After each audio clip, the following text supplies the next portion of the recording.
New Thought Media Network.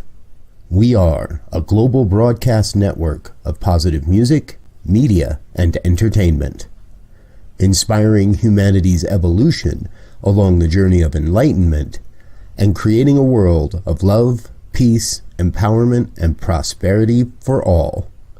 New Thought Media Network. Positively inspiring.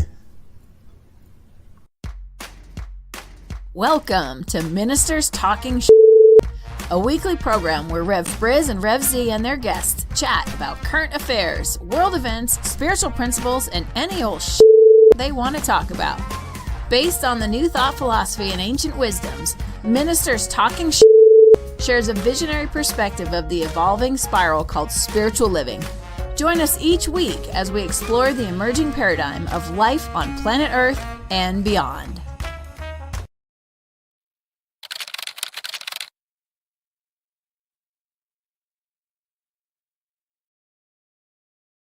And hello again, dear ones. Dr. Robert with you over here. Rev Z right here.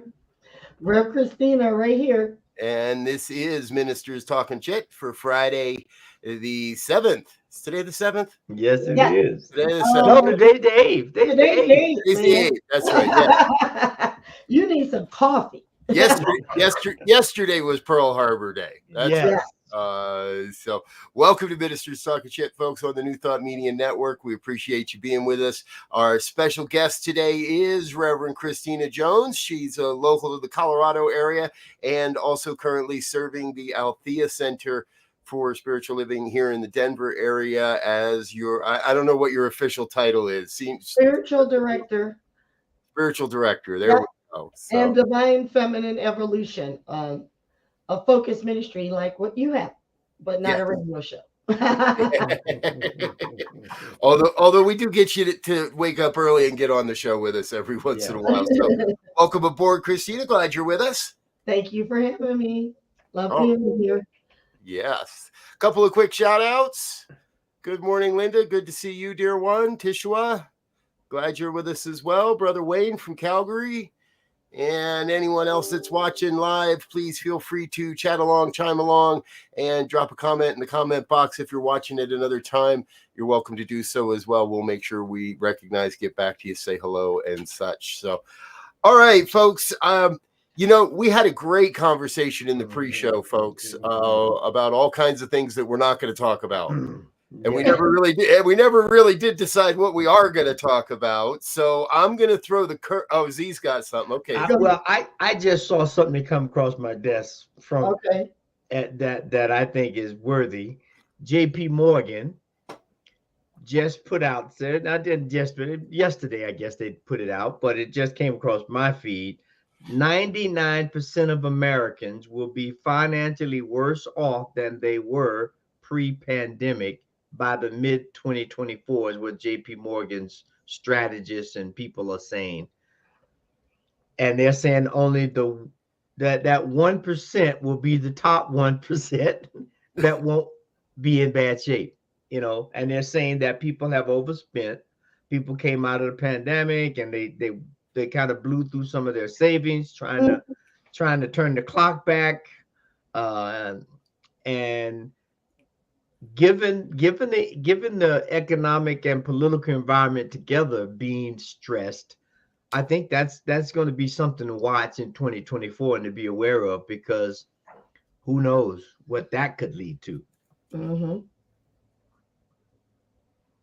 And right now we're already suffering from people being unhoused and unfed. So now it's going to be less money for people to donate and everything. Yep. I've been feeling some kind of a crash. I will say that from I'll just say in the air, intuitively speaking, but I also see it as maybe there's a whole shift that's coming, and that shift has to change. So I'll say, for an example, remember when they were giving out those checks when people got big COVID checks? I know of someone that their cousin bought a gun, or they went to Cancun and they already had credit card debt. So in America, I will say we have a consciousness of overspending. Yeah.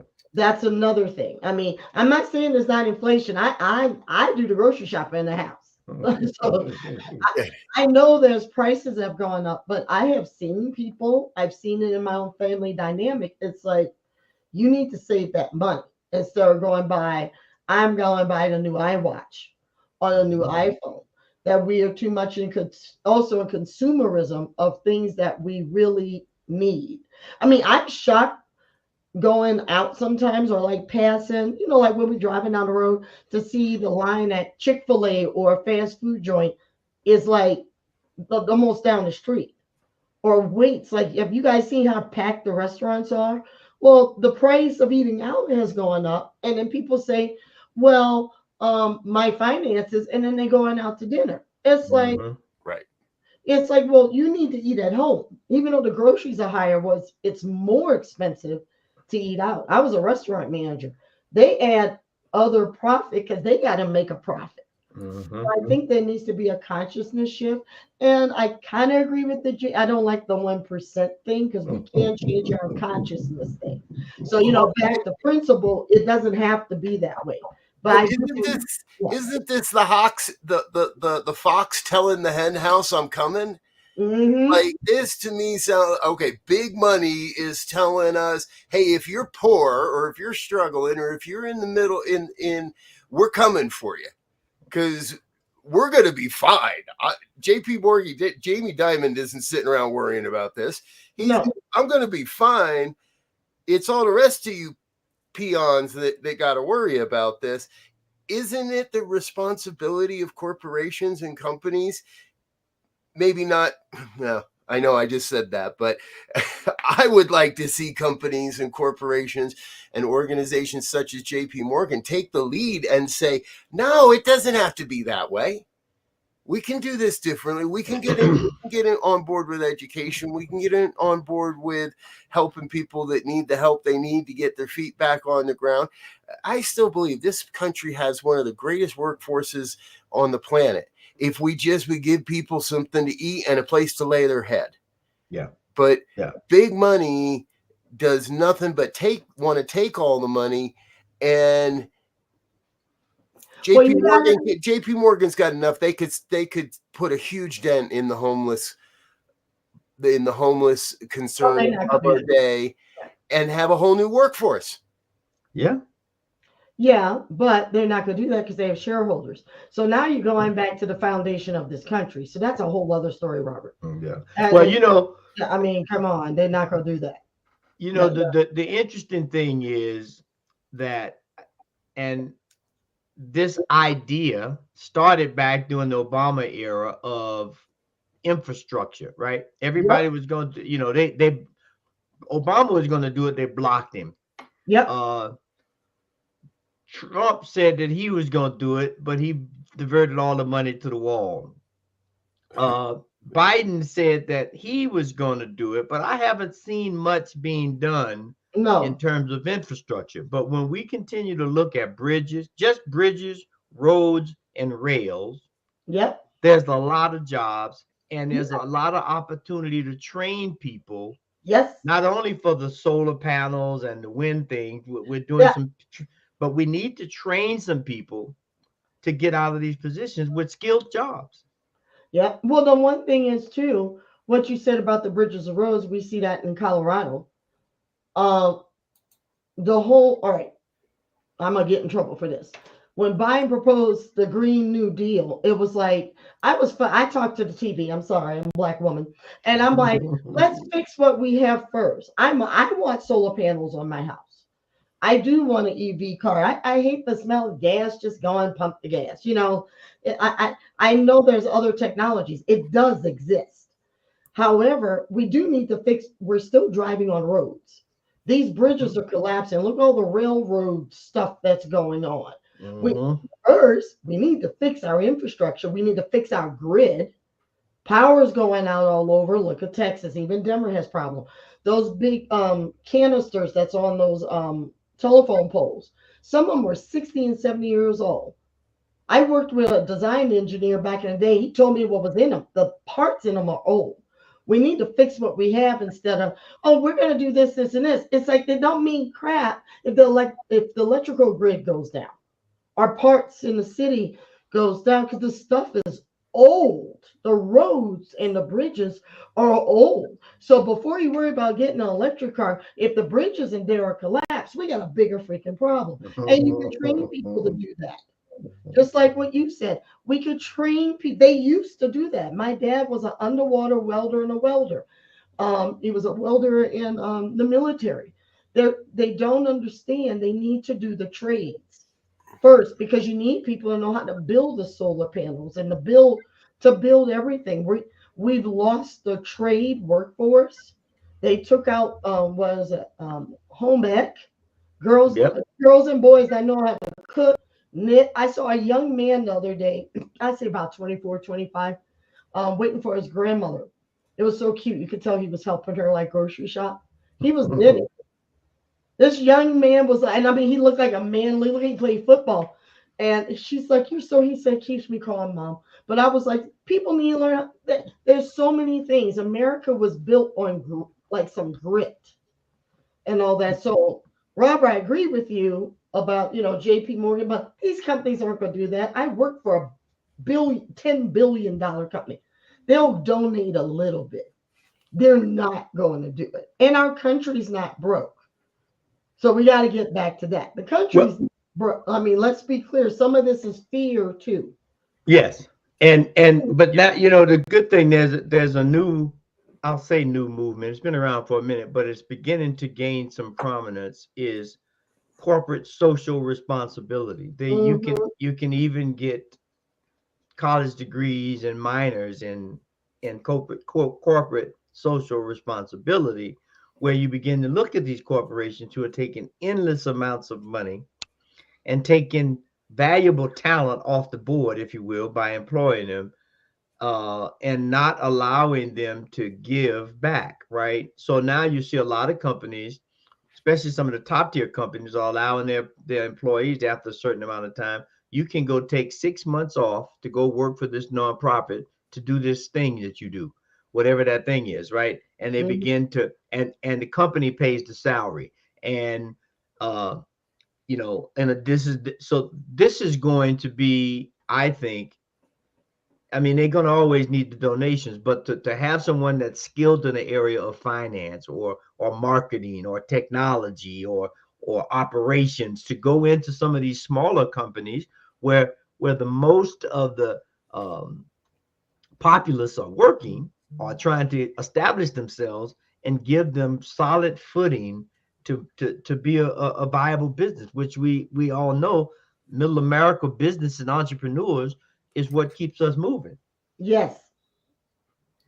So I'm putting my bet on new business, because I agree with you. Old business isn't going to do it. The old system of, because there's too many people sitting around on their ass doing nothing, just playing the market, whether it's day trading or long-term trading, or my daddy gave me 100 shares of Coca-Cola back when I was a teenager, whatever that might be. There has to be a new awakening, a new consciousness. And I think the youth of today have that. No, as you were both sharing, it strikes me, no company is forever. No company is. So all companies get bought or sold. America is a young baby. It's still young.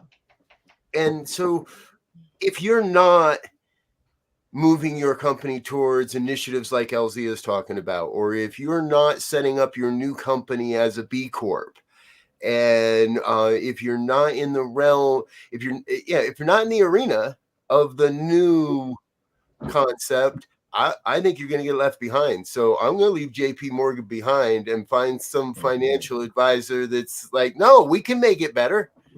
We can make it better for everyone. We don't have to buy into the fear and the storyline that will just continue to impoverish those that are already struggling and enriching those that don't need it anymore. No matter how much, right? Guys like Bezos, thank God we talked about this earlier, right? Mackenzie Scott Jeff Bezos's ex-wife, gives away, how much did you say last year? She 2.15 billion last with year. the B. Last Yeah. year. Yeah, I heard the B. I got the B. Yeah. Like, it takes a while to count $2 billion, no matter whose your accountant is, right? And so we see examples of where the super rich, the 1%, do give back, and we see examples where they are benevolent towards society. Now we just got to kind of, I think, in consciousness, people need to wake up and say, get on board or we're leaving you behind. And the power of the people to say, no, we're not going to trade with JP Morgan anymore. No, we're not going to bank with JP Morgan anymore. No, we're not going to do that because you're a carpetbagger. You're not there for the benefit of humanity. So screw you. Yeah. And, it's interesting. I had no intentions of going there when we started this, but as we move into the holiday season, right?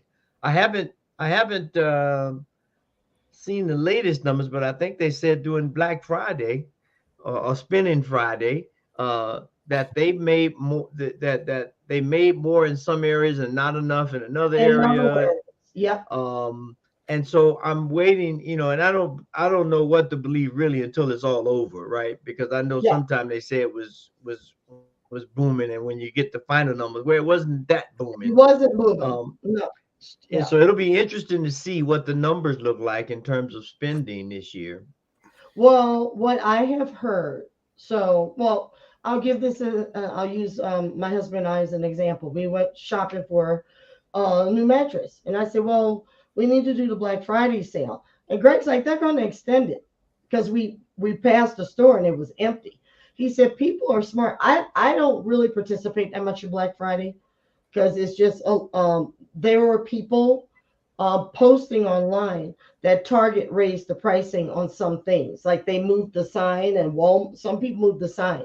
So, I found some deals online, but I probably spent less than 20 minutes because I got necessities. I'm looking to see what groceries, food, and all that is on sale. I got enough clothes. I got enough all that. I don't need any more electronics unless something totally breaks. That's just crazy.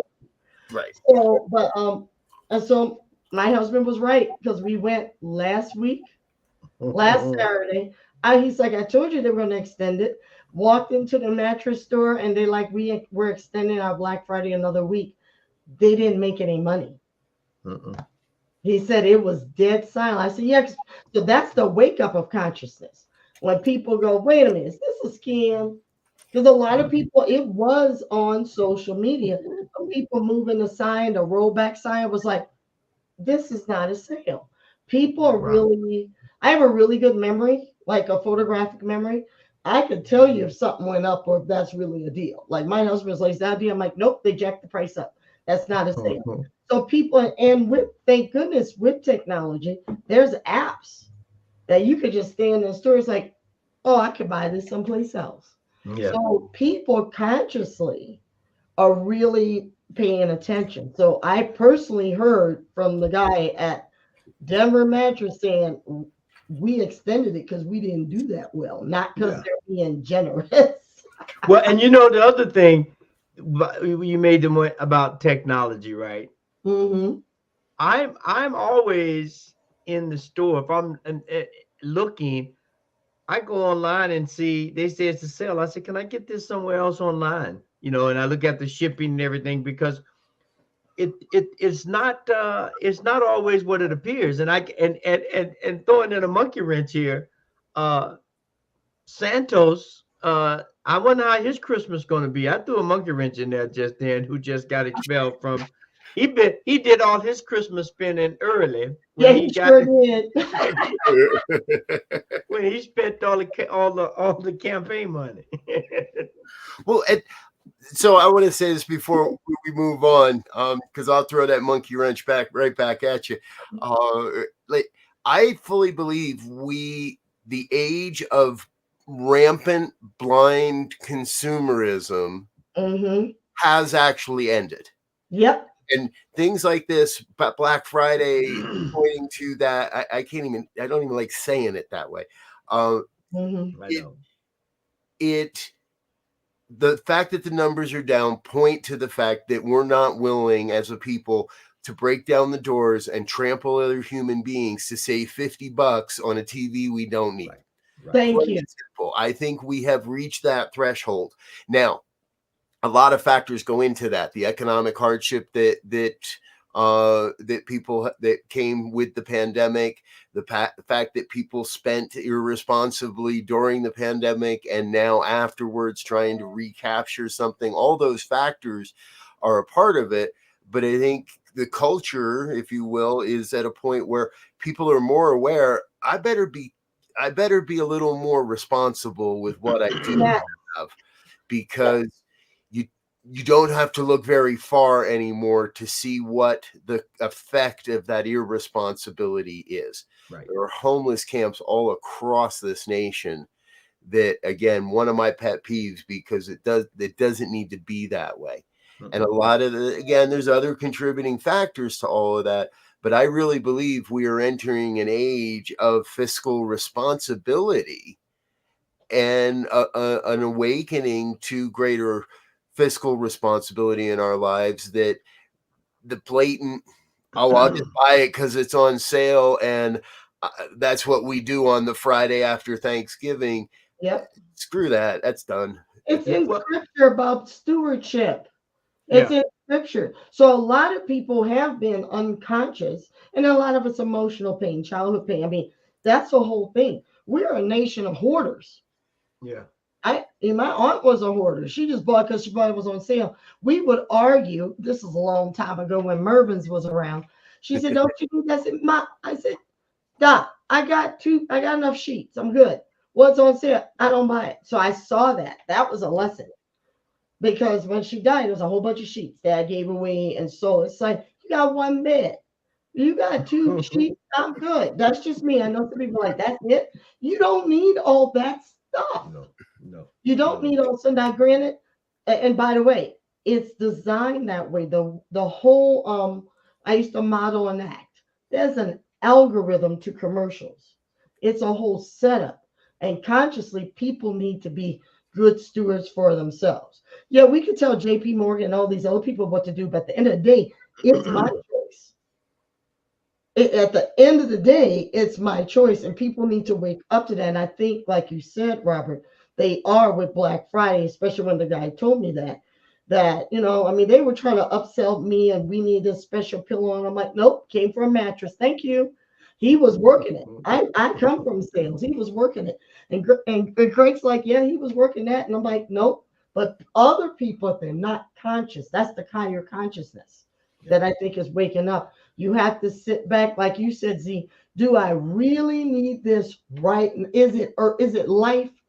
Yeah. It's not like some people can't pay for their pharmaceutical drugs. I know someone that has a hard time, but just bought a brand new car. Right. I was ticked off at that person, because I'm like, what are you doing? Your car was working just fine, and you screaming about insulin? This is your life. So that's the consciousness thing. Right.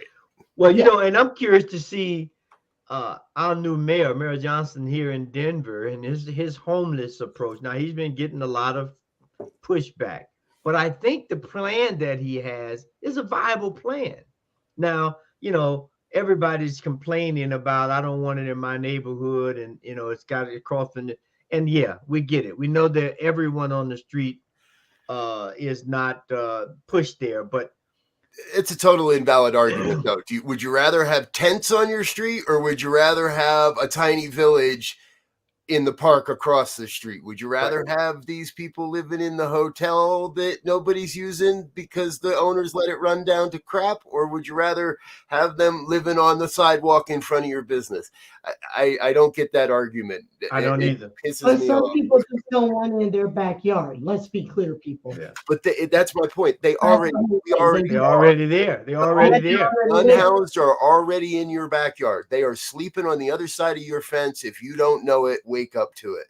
And if we don't do something to help people, it's only going to get worse. So sorry, Z, I totally hijacked your point there. No, that was the point. The point is, I think, again, just sticking with what we started with, the whole economic thing, these are, a lot of people are one medical emergency away from being homeless, right? Yep.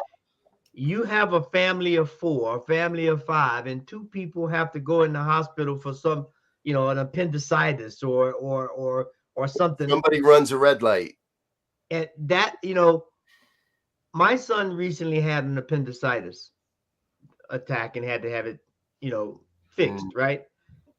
That the sticker without insurance, that cost would have been over $100,000. Jesus. Now, luckily, and God bless that I got decent insurance. But imagine I had just lost my job just before it happened, or I was switching jobs and I didn't have insurance. I'm done. Yep. Yeah. Yeah. And so, it doesn't take much for someone who's middle America, as they like to say, who's hardworking, educated, committed to their family and to the well-being of this country, to get one medical emergency and they are homeless. So we have to stop that. We have to begin to figure out. That's the whole thing with the whole medical community. Everything's overpriced.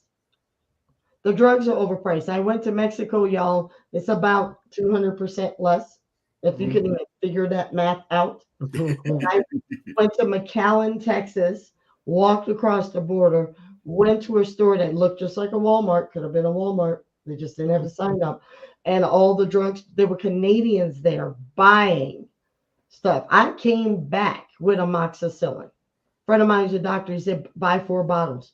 And it's illegal. It's the same brand. It was $4. That same bottle, $250 here. I bought $4. And he said, just bring it so you have it in the house in case something happens. So, so that's the whole thing in America. What we're saying, this baby country of the haves and the have-nots and all that. We're such a baby country. That's why I think everything is just kind of crumbling for something new consciously to come up. Because that surgery shouldn't be $100,000, be it with insurance or without, because they're charging like his little water bottle he had at the hospital. So $50 for the little water bottle with the straw in it. Yeah, it's a ripoff. So we're in our entitlement phase. Yes. We're entitled to have everything and do nothing for it. So I play the stock market. So the stock market becomes the sole force of income for a half the generation, and you have to charge that kind of money to pay the stockholders, so the stockholders can sit around and do nothing. We're in an entitlement phase. We're in a place where we feel we're entitled to make huge money for doing nothing, rather than people getting out and doing the work that's required to build houses, to help the people that need food in their bellies, to even just, right. When was the last time you walked into a mom and pop convenience store? They're all corporate owned. When was the last time you walked into a gas station and you actually had the owner? Robert, I got to correct you on that. We got mom and pop because I live in the mountains. Okay, so there is some. There is some. Yes. There is still, and guess what? They're growing. There's a lot of new stores that are popping up. Actually, the bigger stores are going down. There was a big hoopla up here in Bailey, Colorado, about getting a Family Dollar, and we all had a fit. Praise to whatever consciousness, whatever we were doing, it got shut down because we lost our local coffee shop that we loved. Everyone knew each other. Everyone got along. All races, all done. Hey, Christina, how you doing? I'm getting some work done, getting out of the house. We were all upset that she got moved out because the owner of the land wanted to make a bunch of money from Family Dollar. Guess what? The deal fell through because the whole community went hell to the no. So it is happening. It is happening where people are starting to say, I want my local people. We got enough stores. And You if guys you watch know, John Oliver? Targets are shutting down. A lot of Targets and Walmarts are shutting down. People are waking up. Do you guys watch John Oliver? I don't. watch- I haven't in a while. I watch John Oliver He's good. every Monday morning. I don't subscribe to HBO, so I watch him on the YouTube every Monday morning. And he did a great piece recently on Dollar General and Family Dollar, on the dollar store. And kudos to your community for doing that, right? So that's the story I want to see us focus on, is stories like that say, wait a minute, no, people, a community, a society stood up and said, we don't need this rampant consumer. And I don't even want to call Dollar General rampant consumerism. It's predatory consumerism in my book. It's completely predatory consumerism. Yep. And that's been going on for so long, right? We knew. Christina, I was in the restaurant industry as well. You mentioned that earlier, right? You knew that when somebody walked in, you knew what you wanted them to spend before they got in the door. Yeah, because you want to buy alcohol because they make more money off the alcohol. Here's my average. Here, my servers were trained. Here's where we need to be. You get them above that point. Because if you don't get them above that point, I ain't making so much money. So we've been taught to be sales. We've been taught to be consumers. And I'm excited because it sounds like we are waking up, and we're going to share those stories of how. So maybe JP Morgan's right. We're not going to be in as great a place, quote, financially, according to their metrics, but let's hold to the fact that we're in a greater place of rebuilding a society where individuals work together, where corporations don't run this game, the people do. Well, it's already happening. Yeah. People vote with their dollar. It's already happening. There are the big stores are shutting down. I hear it up here. I've been up here 9 years now, and I have literally seen Evergreen, Conifer, other mountain communities block. We don't have Walmart up here. We don't have all that. They have blocked any big chain. And then I found out other places like in Oregon and out in Washington, a lot of places say, nope, we're good. So it is shifting. I met someone that used to have stock like in Target, and he lives up here, multi-millionaire. He said the days of the retail stores are over. We are going to go back to mom and pop. It's already there. So even back to the JP Morgan thing, I think a lot of that's fear tactics, because fear controls people. And sometimes when people get afraid, they'll go shop or overeat, overdrink, which makes someone else rich. And when they get sick, they make the pharmaceutical companies rich. That's just what I'm saying. A lot of this is also fear. We don't know that, because a lot of us will do well. That's a conscious. That's a conscious, because you can grow your own food. Z, you and I know someone that grow their spinach in their basement. I'm not going to say her name online, but she helped cure herself of cancer. You can grow a seed, don't cost crap. People are starting to grow their own food. Or up here, we got people with greenhouses. I could get free eggs. Call a friend of mine. He's a cop. He's got ducks. He gives food away. There is an awakening. You just don't hear about it that much because it's not on the news and social media. So that's the one thing too. JP Morgan is trying to stop Bitcoin, because Bitcoin, I'm into crypto. I'm telling y'all that. I've made money from crypto. We'll continue to make money from crypto. And he's trying to stop Bitcoin. So you got bankers trying to stop kids from finding abundance. Something is going to happen.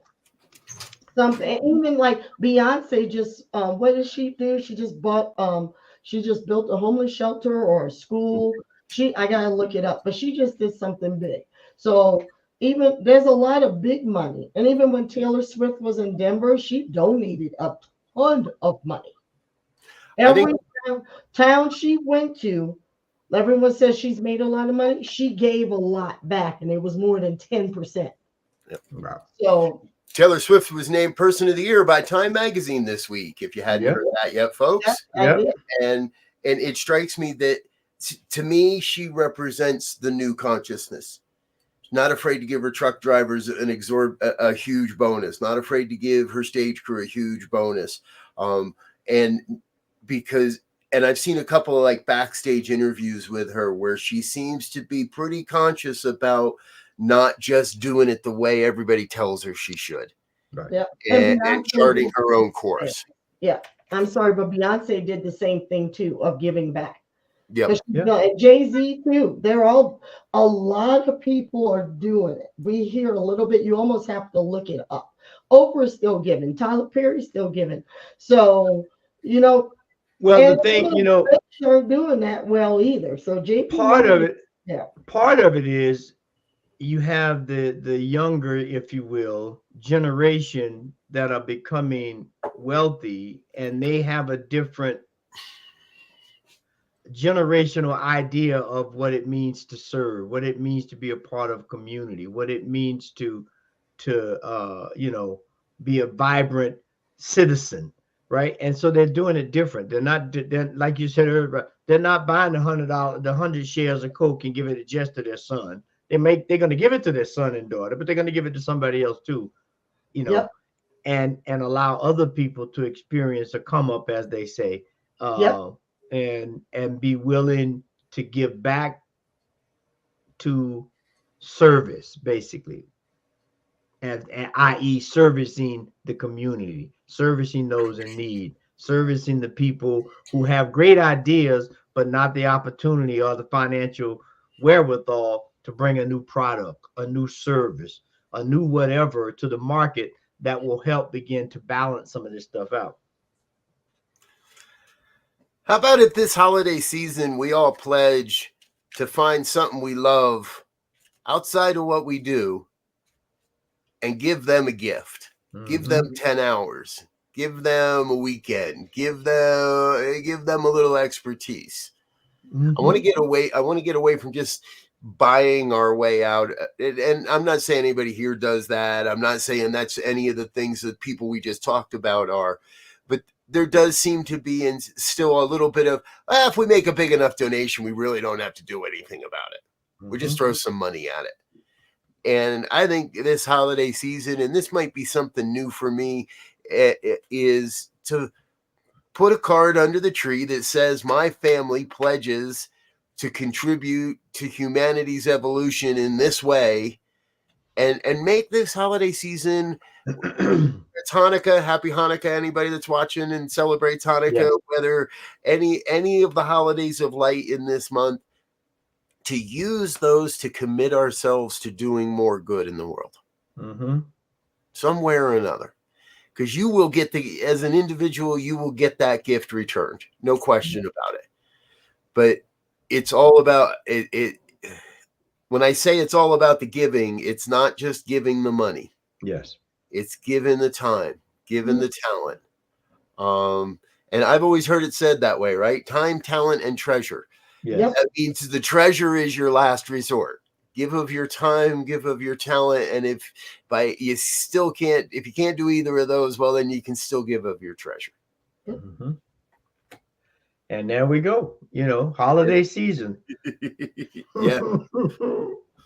Yeah. About evolution, the light is coming, and it's about solstice, and that's what it's really about when you go way back.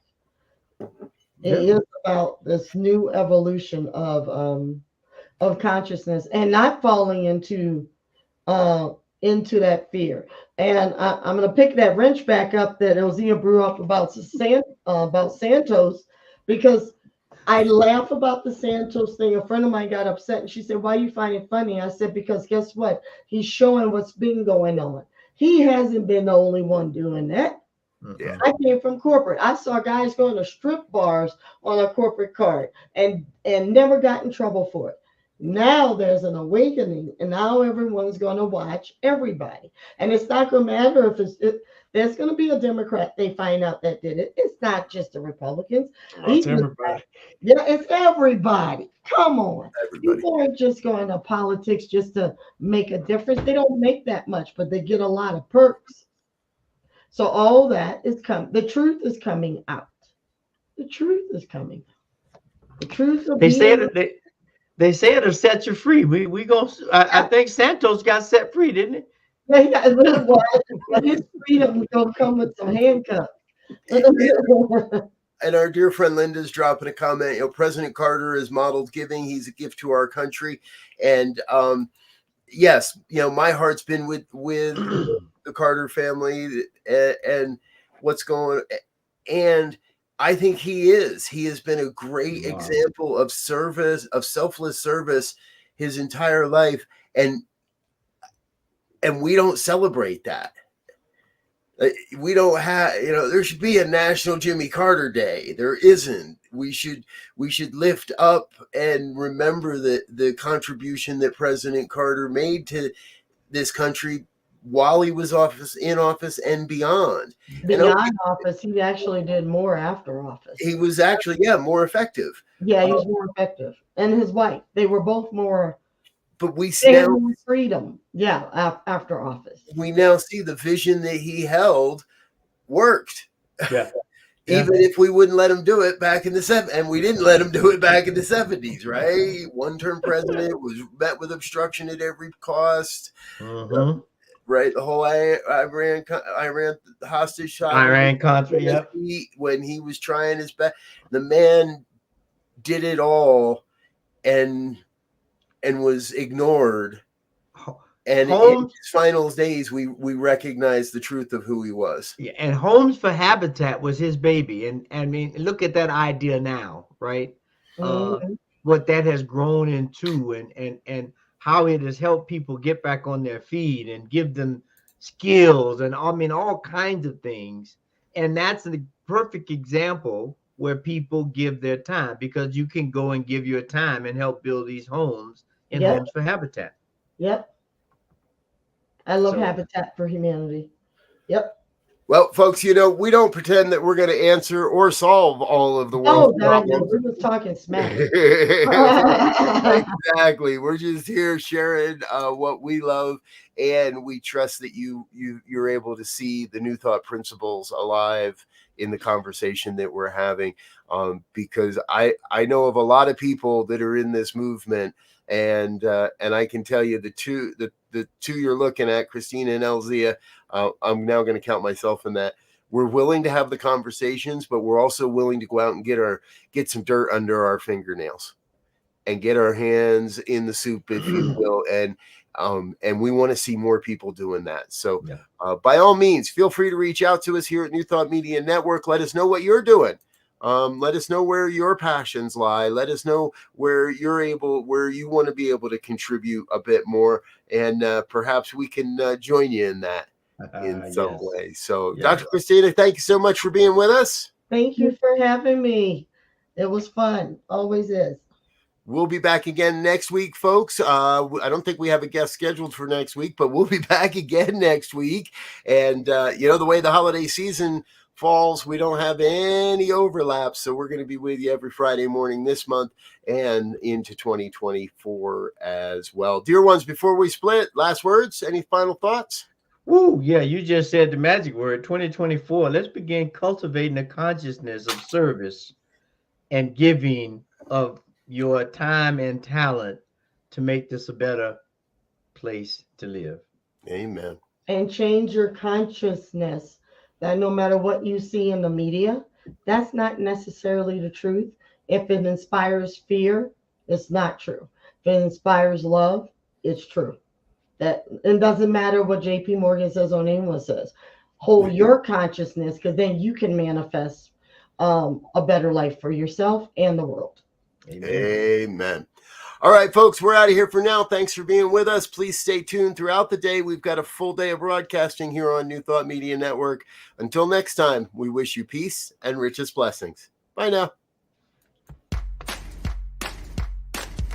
And thanks for listening to this week's episode of Ministers Talking.